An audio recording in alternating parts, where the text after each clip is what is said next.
Okay, guys. So somebody asked me yesterday, Milton, do you prefer I go to Italy or you prefer I go to Spain? Guys, it's so cold out here. I think it's 0 degrees. Okay, let me quickly say something.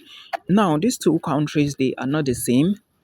If you think going to Spain is actually maybe gonna reward you, but looking at Spain, I think Spain is like 58 million. Is it Spain or Italy? I think Italy is more populated than Spain. I'm not very certain. But if I were you, I would choose where I think I have more skills to give out. For example, are you going in for bachelor's or you are going in for master's? Now, if you are going in for masters, you also need to ask yourself, do I have the money to fund the program? Because proof of funds to these countries, they are almost the same, right? Like proof of funds to study in Italy is like, I think, 5 million, 6 million. Yeah, you are good to go. The figures have changed, and I'm going to verify what's the new figure now. Then for Spain, it's almost the same amount. But the problem now is, what skills do you have? You need to understand that you are either going to learn the Spanish language, and also you are also going to learn the Italian language. So you shouldn't forget this. But again, what skills can you perform? Now, this is the first step. Or what skills do you have that you can bring to the table? This is what I always tell people. Because before you move to a country, you need to look at the prospect of getting a job, what you look at, like the job market, and also what you can do. Okay, now let's go to the most important part, which is the visa application. Now, you want to move to Spain. Have you checked the visa application portal, which is the embassy's website? Like, how is the appointment with the Spanish embassy? Have you verified that? Now, moving to Italy, how is appointment with Italy? Have you checked that? Now, if you look at the two critically, okay, from my own thinking, because I've been checking this, I know people who are in these places. You would discover that Italy is more better.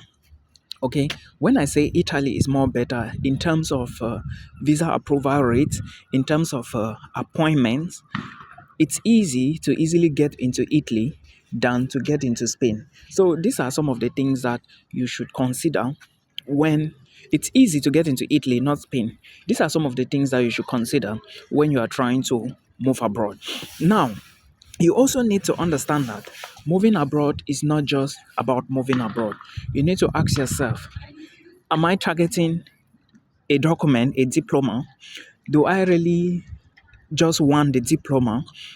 You need to ask yourself, do I really want to go to school? Of course, if you move abroad, always make sure you go to school. It's very important. Many people do not know this, but that's what I always tell people. Now, you also need to ask yourself, after I finish school, of course, the target is to get a job. Now, while you are studying, you also need to learn the language. Okay, that is another advice I'll give you. Then the last thing you should be asking yourself, do I intend to stay in Spain or do I intend to be in Italy? Do I want to build my life there? Do I want to build a family there? If you are not a family man, you don't want to maybe bring up a family or something. You don't want to get married, you don't want to get kids, fine and good. But again, you need to ask yourself all these questions. Do I want a permanent residency? Like, do I need PR? Do I need their passport? All these things, you ask yourself these questions before you move. Okay, because I noticed that, of course, money is usually part of the problem we have, but again, making the right decisions. You might move to a place and later realize that you don't like the place, then you start moving again. For me, I am in the Netherlands. Trust me, this is one of the strongest and best countries in Europe. But again, it's not everybody that can move here, right? So I totally understand.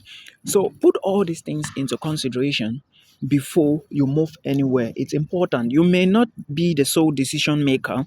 Like, I think I was talking to a student. The student told me that the mother, or let me say the parents, are the people who are going to sponsor.